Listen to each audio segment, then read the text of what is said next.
Please be sure your phones are off or on airplane mode. This program is recorded and will be available in a few days on our website at uucleveland.org. It's my pleasure to introduce our speaker. Cherie Strachan is currently Professor of Political Science and Director of the Ray C. Bliss Institute of Applied Politics at the University of Akron, after earning her doctorate from SUNY Albany. Her most recent publications address civic and political engagement among specific demographic groups, particularly women and young people, I'm sorry. These include a textbook called "Why Don't Women Rule the World?" Good question. Additional research addresses partisan polarization, political civility, and civic engagement. Cherie, the floor is yours. Great. Thank you so much. I was here last year fairly shortly after I returned to Ohio. So I was actually a student at the University of Akron, where I earned my master's degree that was sponsored by the same institute that I now direct, and I replaced my advisor when I came back.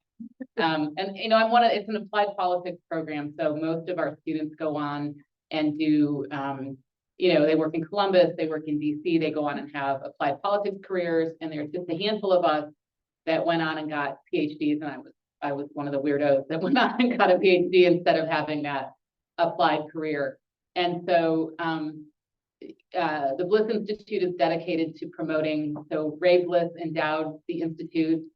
He was, if you remember, he was chair of the RNC, got pushed out by Nixon, so helped Nixon get elected and then got pushed out. He endowed the Institute, and he said he learned so much about how to participate in politics and how to promote engagement, but not through his coursework in political science, right? Through student government and through hands-on learning and through internships and experiences. And that is the mission of the Bliss Institute. And when I stepped in as director, I said, in addition to promoting, the Institute has largely been dedicated to promoting people who wanted careers, right? Consultants, running elections, running for office themselves. And I said, what we really are missing in terms of that applied politics and promoting participation is a focus on average people, right? That's applied politics too, voter mobilization, participation, encouraging average people to get more involved. And so that's the layer that I'm trying to add and bring to the Bliss Institute, preserving the legacy programming that's been so successful while layering in my own interests, which I think is pretty important given sort of the democratic backsliding and rising authoritarianism that we're facing. It becomes harder to pull citizens in. But I've always been focused on how do you get people that have been discouraged from participating or disenfranchised or not thought of as likely voters to participate. And so my work has focused on women and young people. And then because I'm now in an urban area, I was at a rural campus before, my research will start to focus on, new refugees and immigrants in Akron, as well as our, more urban populations. So I have lots of thoughts, given that I've been, especially about issue 1, but I'm happy to talk about issue 2 if people have questions about that as well. And I know that this is what people wanted to hear about. It was an exciting time, or they say it's a curse to live in interesting time, to come back to the state of Ohio and watch all this play out.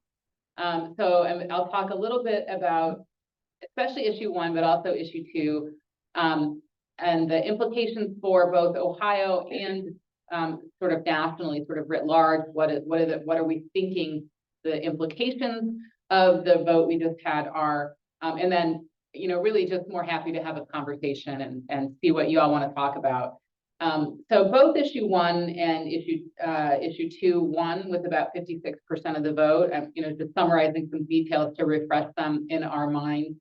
Someone asked me if I was surprised by that in November, and I had to say at that point, I wasn't surprised because of what happened in August, right? I saw what happened in August as almost like a primary, right? The equivalent effect on voters of a primary election. Once you get people to vote in a primary election and get them primed and thinking about it and get them, invested in a candidate, or who would your second choice be if that candidate didn't move forward, you've already made contact with them. There's a voter contact list. They've been mobilized once. It becomes much easier to get them to vote in the general election. Primary voters pretty much vote in general elections. So I thought that August, right, the pushing that August ballot initiative actually at the end of the day did the opponents of issue 1 and issue 2 a disservice, because it helped to mobilize their opposition, right? It helped to mobilize the people that cared intensely. So the only things that I was concerned about as we approach November, and I did a lot of media interviews about this actually, just to help people make sure they were clear and understood what was happening, right? That if you voted, your yes vote and your no vote had to flip, right? If you voted no in August, then you needed to vote yes in November, but it's all called issue 1. And so, just making sure that people were reading the ballot initiative and actually, like, not just going in and doing the same thing that they did last time. It's not just a revote, it's related, and making sure that they understood that language. We were very concerned that people might be, just not paying attention and be confused. And then, of course, there was the shenanigans with the wording, right? That we were concerned that we know from polling, right? From decades of polling about issues, about sensitive issues like abortion and reproductive rights, that if you change, you can change the language subtly on a public opinion poll question and get completely different results. If you're really careful about the wording, public opinion scholars have found that there was broad support for the broad strokes of Roe v. Wade for decades, right? That Americans had largely come to terms with that, supported access up through viability, didn't mind maybe a waiting period, or didn't mind some sort of notification kind of sort of infringing on that absolute right, but that they were sort of broadly in support of Roe, but only if you ask the question to get an authentic answer, right? When you pop in unborn child, or you pop in different phrases, you could shift the poll results all over the place because people respond to the specific language. So I was concerned, right, that might change the outcome a little bit. But there was a Baldwin Wallace poll that came out right before the election, which sort of wound up to be pretty predictive and kind of put people's minds at rest.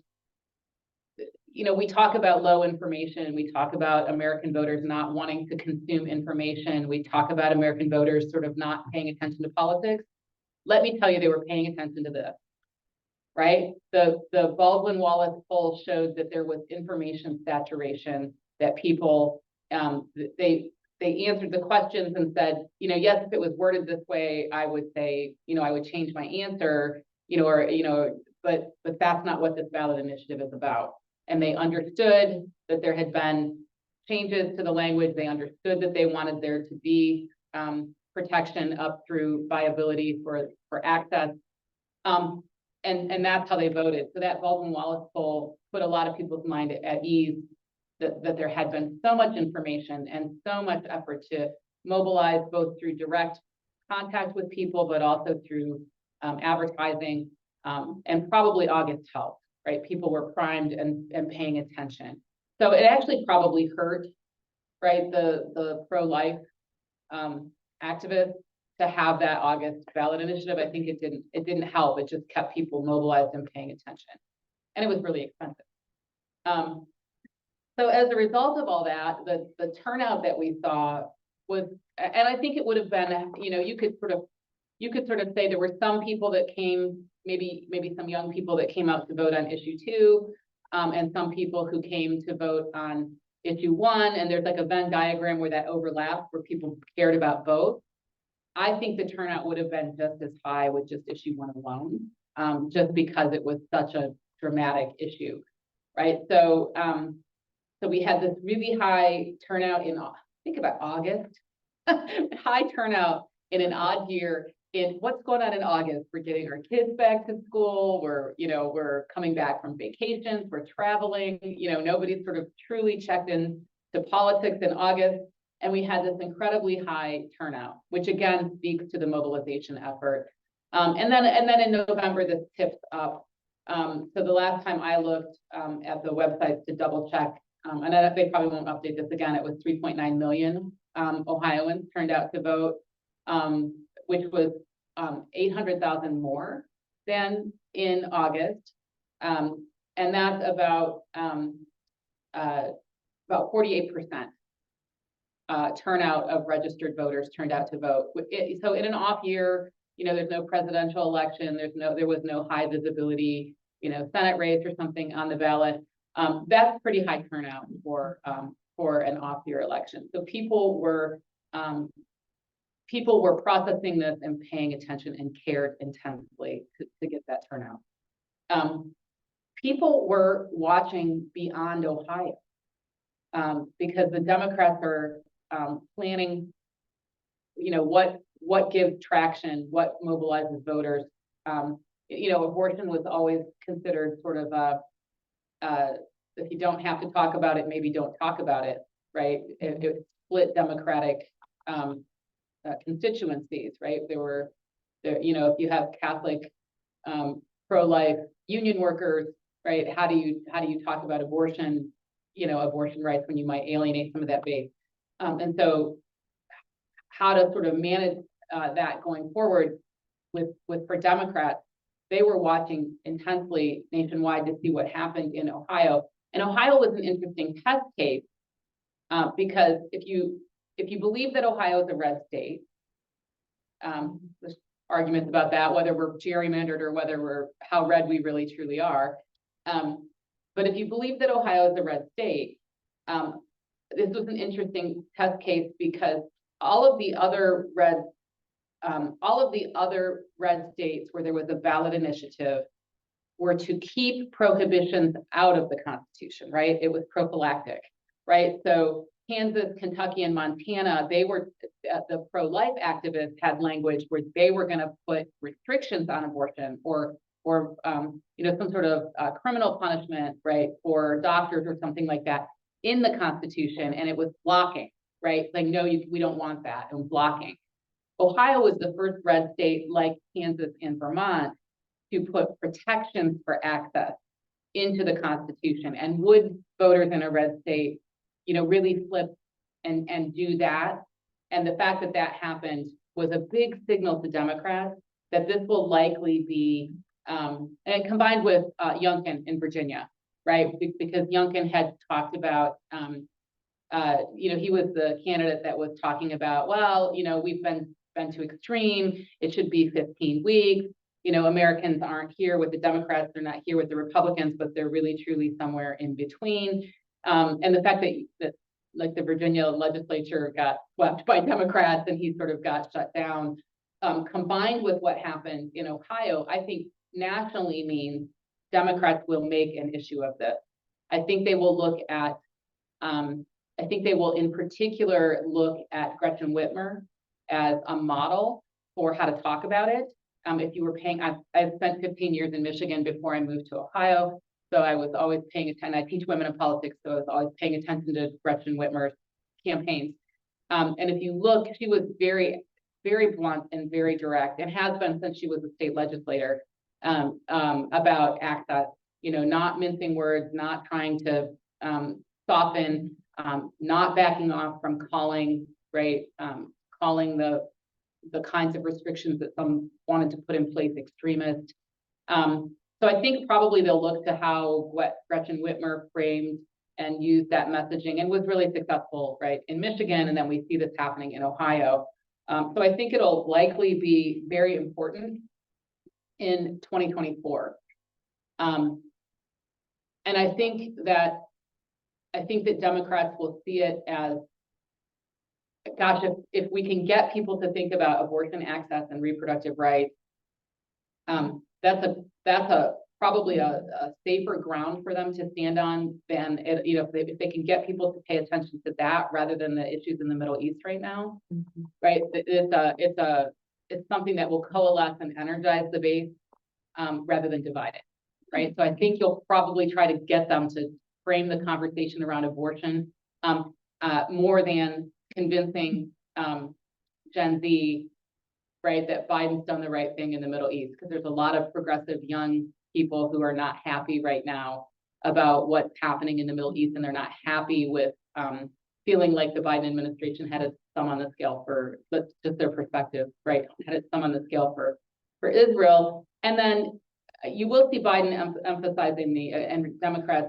emphasizing the economy and talking about the infrastructure bill. But, convincing Gen Z and millennials that the economy is great when they can't buy houses and can't pay their student loans.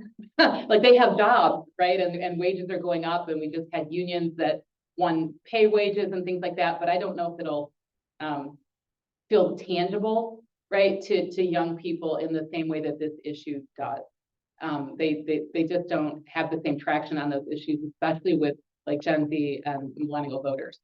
And I think you'll see pundits try every time it's a women's rights issue, even right after Dobbs, you saw pundits saying, oh, this will go away, right? Oh, women will be upset about this for a couple of weeks, and then it'll be you saw it on the national news, you saw it on, you saw it on the pollster, most of the pollsters are men. And you saw them saying like, like this will be a blip, and then people will forget, and it'll tamp down, and it'll go away.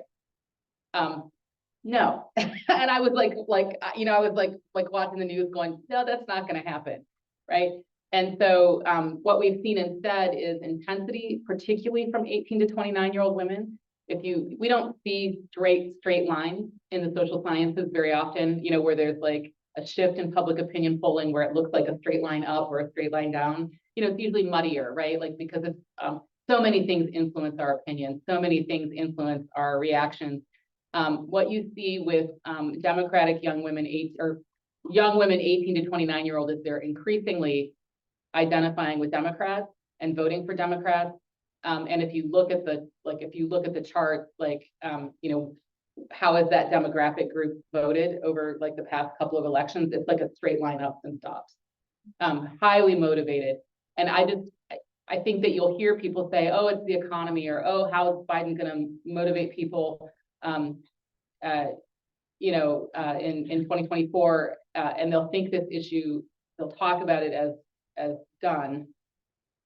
It's not done, and they're going to come back to it. And as long as they can get young people to focus on this instead of being frustrated about other issues, I think that it's a mobilizing issue, and you'll see turnout.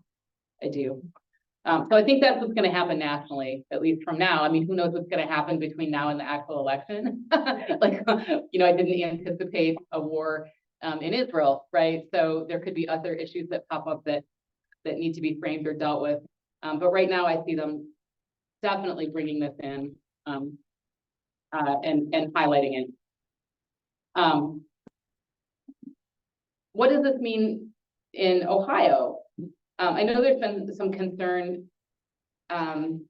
because of some comments that were made, right, and immediately after, in the aftermath of the special election. We had some far-right legislators talk about removing jurisdiction from Huffman, I think, was the lead on that, of a couple of far-right legislators that said they would just remove jurisdiction and we'll continue to pass laws and we'll continue to do this.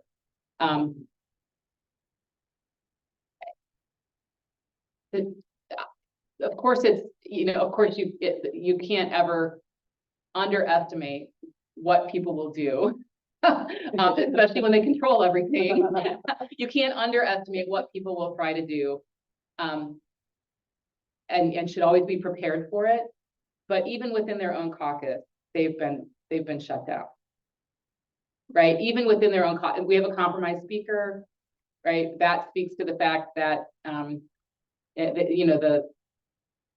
the compromise speaker was elected, right, with moderate Republican votes and Democratic votes to put a more moderate speaker in place for the House in Ohio. That speaks to the kind of deals that are cut to tampen down some of this stuff, and that Ohio moderate Republicans are willing to do that. If they let the far right of the Republican Party do this and push the bills forward, I suspect DeWine would veto them if it actually ever even made it through the legislature. And you had some light indication of that from DeWine. I mean, I'm sure he doesn't want to make it a big deal because he's trying to hold a caucus together, but he did say, you know, that people have spoken, right, and had some comments, as did Speaker Stevens. There would be so much backlash, you know, they lost Republican votes on this in the suburbs. They lost Republican votes on this in rural areas. People were on a single issue when they could go in and vote on this, and speak to like issue 1 and speak to issue 2. Republicans broke ranks, right, and voted to preserve access, and they did it twice in 2 really expensive special elections. And if they fly in the face of that, there would be backlash. And moderate Republicans know that. So people thinking about future Senate races, right, where you have to appeal statewide, people thinking about future gubernatorial races, don't want to go there. So that just because it's politically strategic and makes sense for Republicans to let it go at this point, and let the courts do their job and interpret that constitutional amendment. The language is pretty clear. You know, and let the things wind through their courts and let us establish this right in the Constitution. It doesn't necessarily mean there won't be those sorts of efforts, because politicians don't always do the most strategic thing, right, or that's in the long-term best interest of their party. But I don't think it would be as easy as those preliminary comments made, like that they seem to think that they would. Well, we're just going to do this. That would be much more difficult, right, to accomplish, and we would get criticism from across, like Ohio would then once again be in the spotlight, right, across the entire country, right, for not responding to the voters, right, and for minimizing the voice of the voters. So I think there's enough moderate Republicans to know that that's not the thing to do. And actually, the smartest thing for Republicans to do, given that this issue also clearly divides their base, is to have like moderate Republicans, if they're smart, would say, we're going to go back to we're going to go back to the standard of Roe, and now we don't have to talk about it anymore, right? Because then they could highlight issues that don't divide their base and that mobilize, right, or like an issue that more comprehensively mobilizes across their base, and they wouldn't have to continue to, right, figure out how to bring the far right and the moderate pieces of their base together. So a smart strategy for Republicans going forward would be to just let it go and not keep bringing it up. You will still get some people that keep bringing it up because it plays in the primaries in their district, right? So they will still talk about it. So what do I think that sort of going forward for both Ohio and the nation, and sort of what Ohio means in 2024. I think the fact that we spent money on these 2 special elections and had both internal mobilization, help from external fundraising from national organizations to build the infrastructure to mobilize people. And to build the infrastructure to mobilize people who otherwise might not be so interested in politics, particularly young women.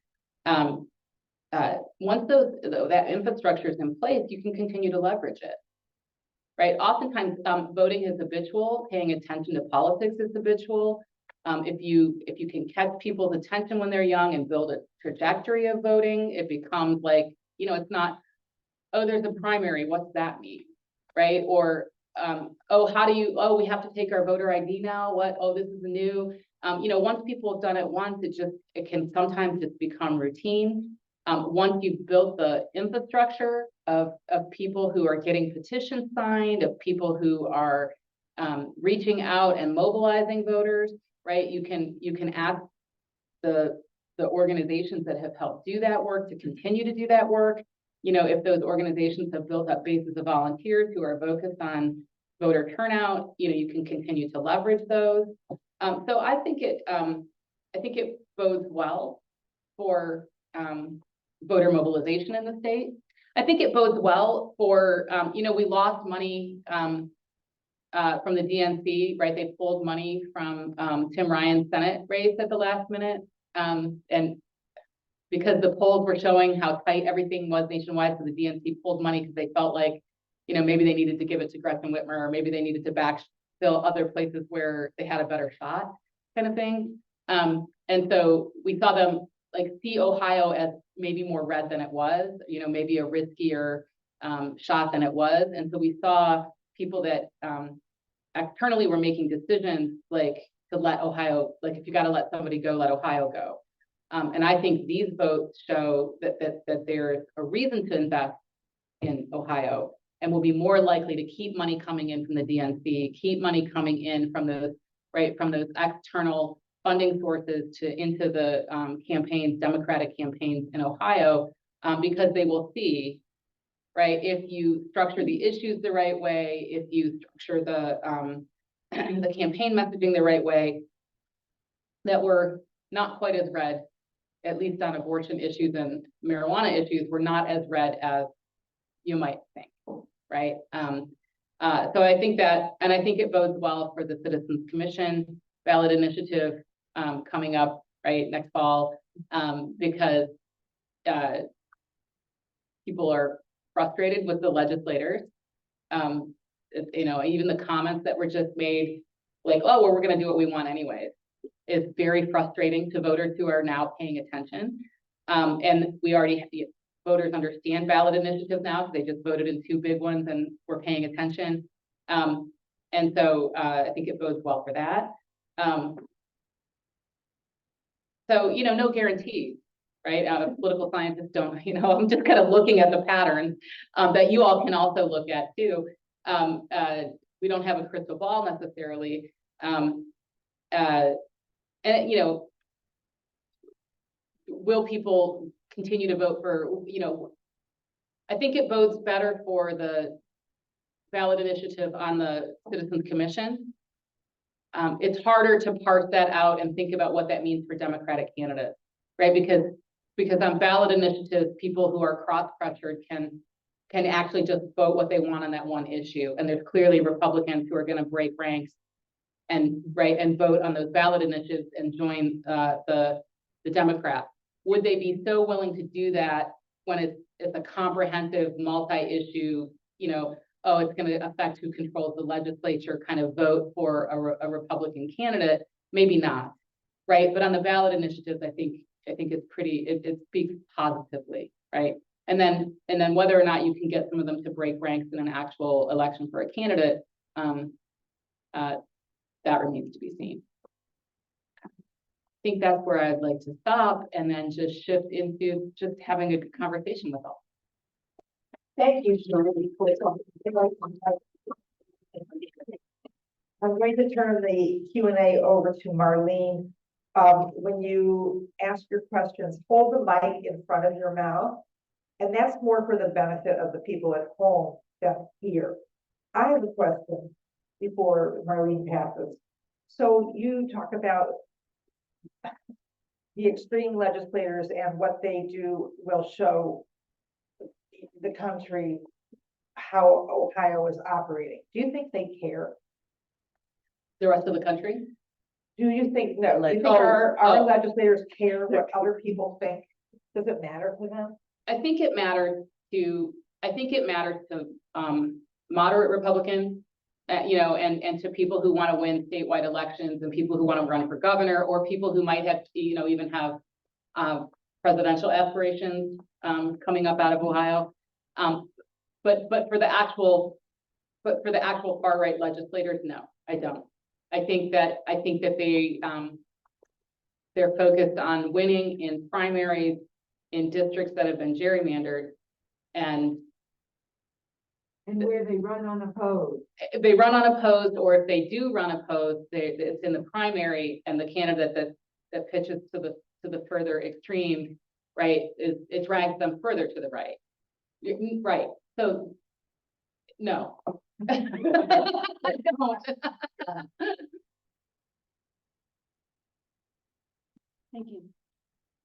Thank you for the talk. Very interesting. I have a question that's kind of a follow-up that we just had. You have. Hear you very well. Oh, okay. Is this better? Yeah. Okay. So, I was very interested in when you touched on moderates in the Ohio legislature, because I guess I'm very pessimistic. I didn't know we had any moderates. I've read over and over that gerrymandering results in more and more radical people being elected on either side. Do the moderates come from relatively ungerrymandered districts, and have we had more, fewer, or is the amount of moderates in the legislature about the same? Because I'm really concerned that we'll be passing all these great amendments and the legislature will just shrug and say, make us, and the judges will back them up.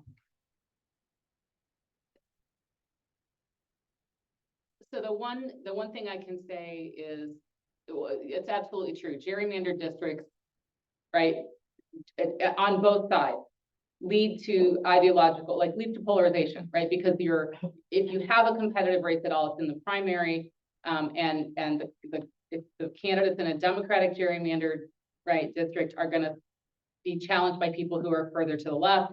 In a Republican gerrymandered district, they're going to be challenged by people who are further to the right. And so it pulls people to the further end of the poll. And so, yes, there's a lot of that in Michigan, we had that too, right? Completely different legislature now that they've successfully ungerrymandered their districts through a ballot initiative.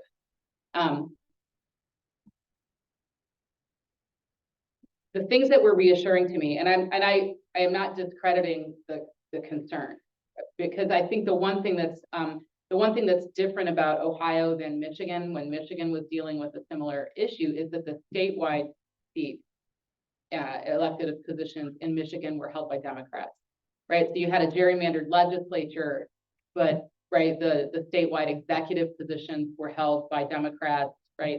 When there were statewide elections for Supreme Court, they were going to Democrats, right? That's the difference in Ohio, and that's why they've been ignoring, right, the Citizen Commission work up to this point and been able to. The thing that I felt was reassuring was the response immediately from the speaker was that won't make it out of the legislature, right? And DeWine made it certainly wasn't a passionate comment, but a couple of days later, after the election, did come out and say, right, the people have spoken, and we have to respect the will of the people.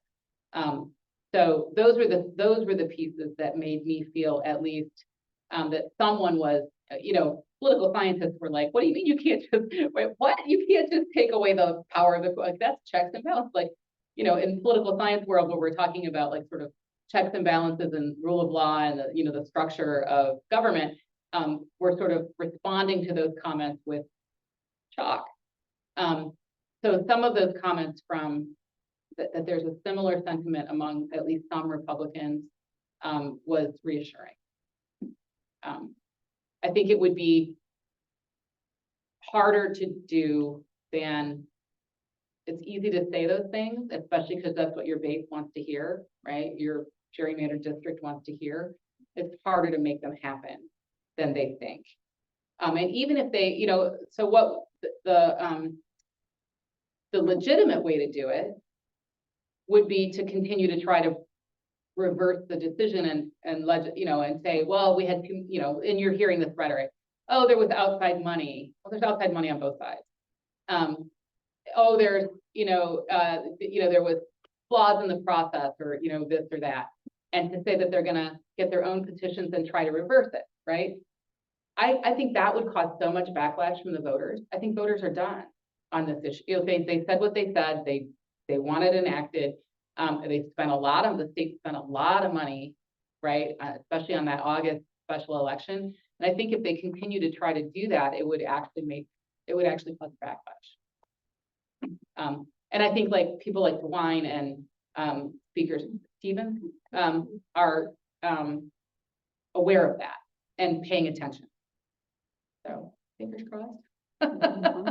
No guarantees, fingers crossed. Thank you for your talk. Very interesting. When you were speaking about the younger demographic, can you hear me better now? No? Okay. All right. That the younger women were being more mobilized, and then the concern about splitting of the Union Catholic vote in the Democratic. Can you speak about the breakdown on the vote for issue one between maybe men versus women and city versus rural? I'm just wondering how much split and internal divide there is. And I get the younger women who are of reproductive age being particularly motivated, but one of the responses I heard a lot among Democrat men, like that union kind of group, was basically like, I don't want to vote for this issue, but I'm just going to abstain. So I'm not going to answer the question. I might go and show up to vote on something else. So if you look to see, did they show up? Did they cast the ballot? Yes, they did. But do you have the numbers on how many of those men actually checked a box one way or the other? I would love to see that data. I haven't seen any, and we would normally get the demographics from exit polling. And I have not seen any exit polling, right, where they were asking people when they came out and then doing the demographic breakdown. I have not seen any of that, and I would love to. I don't know if anybody's done it, like maybe some consultants or one of the two parties has done it privately and just not released it. If there just wasn't enough money, like a lot of times that work is done by media outlets and they just didn't have the money to, do that sort of in-depth, reporting, basically interviews on election day. I haven't seen it. We do have the breakdown for the urban rural. I don't have the numbers sitting right in front of me, but we do know that of course the support for issue one and issue two were highest in our urban centers, which are overwhelmingly Democratic. They also polled much more support than in a general election sort of Democrat Republican candidate, that it polled much more favorably than candidate races, right? Than votes for Democrats, and that there was even poll in some rural areas, right? So it got away from that urban rural divide. It's an issue there, and I don't have the data in front of me, but if I had to, I am almost positive it would show a gender breakdown. Which women in the which voters, which voters in suburban areas, which Republican voters are breaking ranks on issue one? They're women, right? Which voters in rural areas who normally vote for Republicans are breaking ranks on issue one? They're women. And you can see that in you can see that breakdown in when you ask people sort of nationally, right, why they're voting, or just sort of the national public opinion polls. And there was exit polling and interviews in some of the other states where you saw it was Republican women just breaking ranks on this issue. We've seen even some legislators they're blocked when it's legislation. There have been Republican women legislators that have blocked legislation coming through. So we know it's the women. Yeah, I just don't have the data to prove it in Ohio.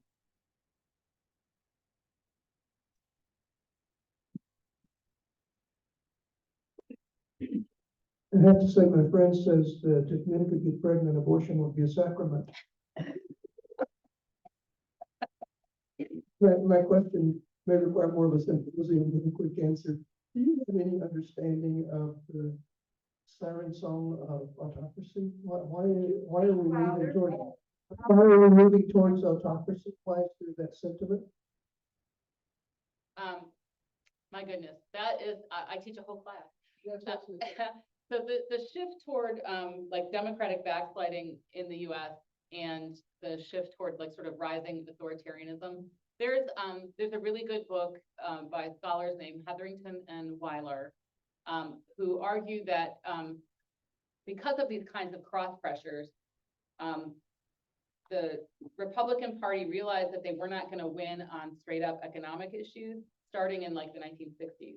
And so they used culturally conservative issues to peel people off.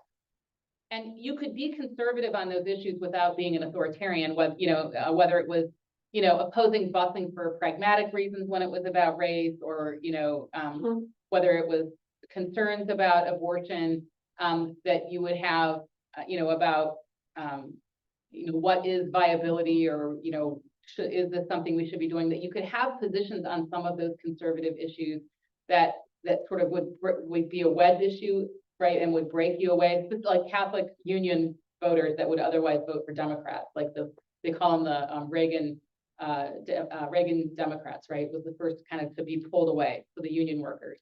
And that the Republican Party has sort of been doing that with wedge issues, starting with race, moving into women's rights, shifting into some of the immigration stuff around 9/11, now focusing on trans rights, right, and that sort of stuff. And they've been using that tactic for a long time to peel people off who, based on their economic position, would likely vote for Democrats. But in the process of doing so and using those kinds of wedge issues, they also peeled off and mobilized people who were authoritarian. And so people who are authoritarian, there's always been about 20-ish, 25% of Americans have an authoritarian understreak, according to the research, but they weren't mobilized and they weren't organized in one party. But 60 years of wedge issues have pulled them into one party and mobilized them, so much so that they can't win primary elections without them. Or if you think that Trump is now running the party, right, as the spokesperson for the party, perhaps has taken it over, right, depending on sort of where you come down on that issue. And so it's a process of party sorting that's happened over decades, right, decades. And then the other reason for rising authoritarianism or democratic backsliding would be we have communication technology that we didn't have pre-1960s, where if you have low voter turnout or declining, like Americans have kind of been pulling away from public obligation and responsibility over the past several decades, the person who gets 50% of the vote plus one still wins. So you still need to turn people out to vote, even if they're not wanting to pay attention. How do you do it? You use narrowcasting communication technology, which we didn't have access to before, to scare them with fear appeals. And we know that the people who are authoritarian have elevated perception of threat, right? So when you are afraid, like if you're in a burning building, you're not going to stop and deliberate and go, what pathway do you think would be the best way out of this house? I think we should have a meeting and vote and use parliamentary procedure. Like, you look for the authority figure. Where's the fireman? Tell me what window to jump out of where there's like a trampoline, right? Or what the net to catch me. And so if you elevate people's perception of threat, or recruit people who naturally have elevated perception of threat into one party, then they're mobilized and they can take action. Whereas we've always had some level of people, right, McCarthyism, other eras, right, in American government, but the difference now is that they're all mobilized into one party and are an important part of the base. So that try to keep it short. There's long answers to that question. We knew Mike DeWine was a fourth birth candidate, and yet people voted for him, and yet when the abortion, the complete are a lot of voters schizophrenic, and that's a better word. So so oftentimes people are cross-pressured, right? Moderate voters in particular are cross-pressured as the parties become, right, further and further apart. And so when you go in to vote for, the candidate on election day, you're voting for all of the issues, right? Like a big composite. What are you going to prioritize? What's your primary focus? And it can be harder to sort of prioritize just that one issue. Maybe that's not their issue priority, right? Or they think candidate quality, candidate strength, it could be the messaging in the campaign that if other things were highlighted and emphasized that were Mike DeWine's strengths and people weren't talking about abortion or highlighting it. That's why Democrats are going to try to make it a big deal, right, in 2024. And so it's much harder right, to get people to prioritize and vote on that single issue when they're looking at an entire candidate and the entire campaign and the full array of issues that they can consider. But when you give them a chance, right, to vote on the single issue, they'll break ranks. So that's what you're seeing. It's called being cross-pressured. I have one question from our Zoom audience. How do you get the moderate Republicans that are voting for reproductive rights to understand that if they want that, they also need to vote for Democratic candidates?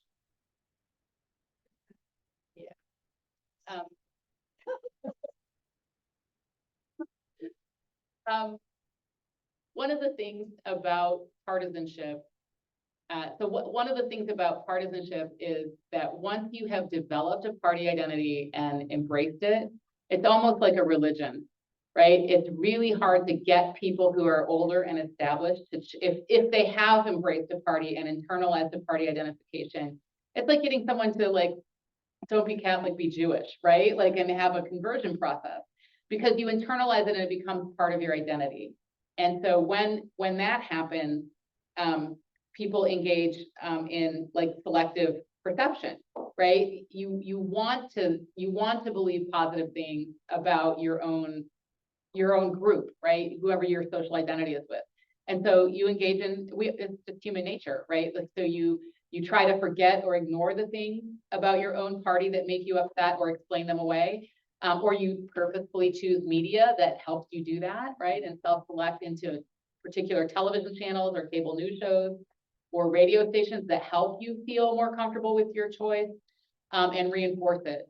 And so when we've seen major shifts in, that doesn't mean that people will 100% always vote for their party, although right now, because we're so polarized, it's even harder to get people to break away. But there can be issues that break people away. There can be candidates' strengths or weaknesses, particularly weak candidates, right, will break people away.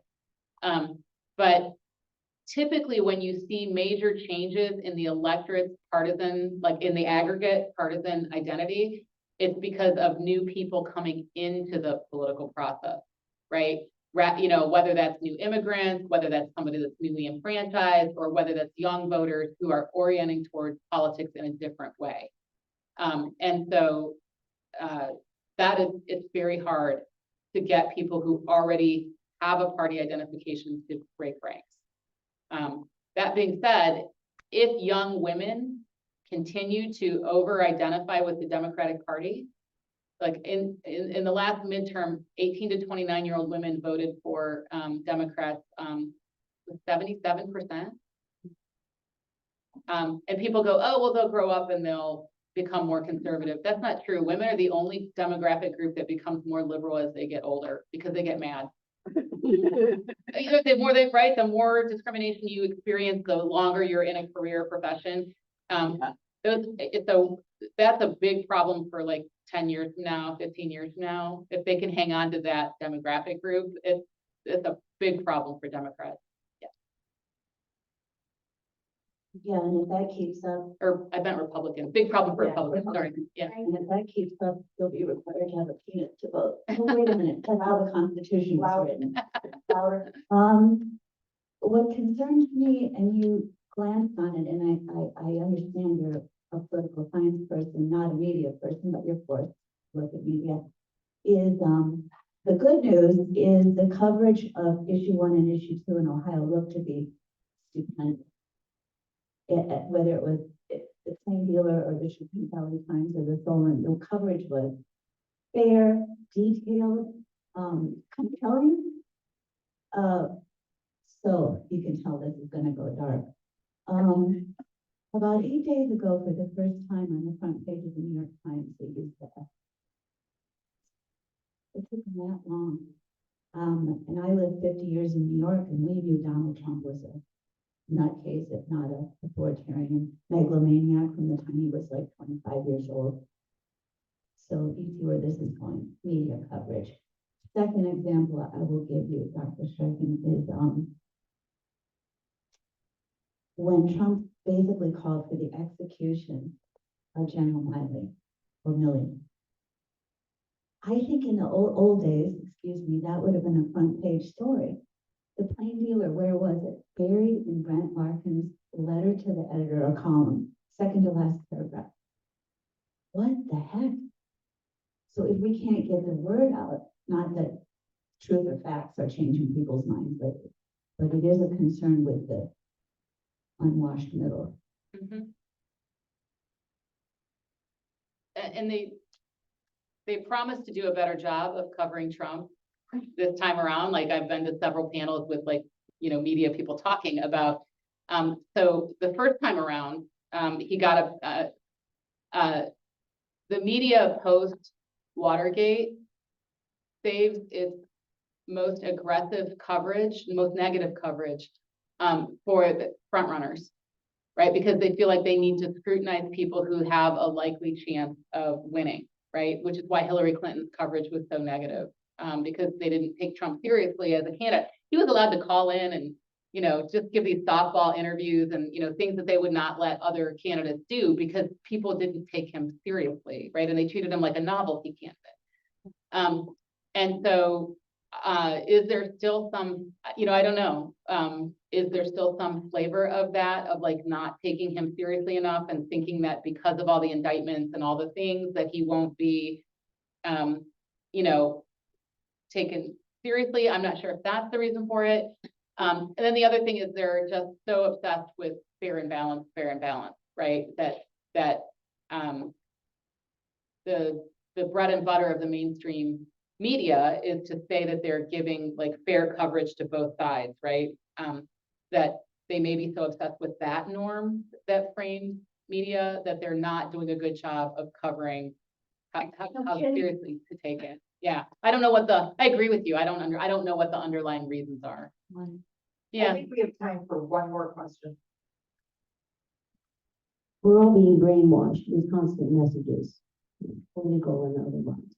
I want to talk about the quality of the polling that we are exposed to every day. I used to work for Gallup and Harris, and we did in-person, face-to-face interviews, and it was good information. Where is how the polling that we get so much, the technology that's being used? Are they doing it by online sources?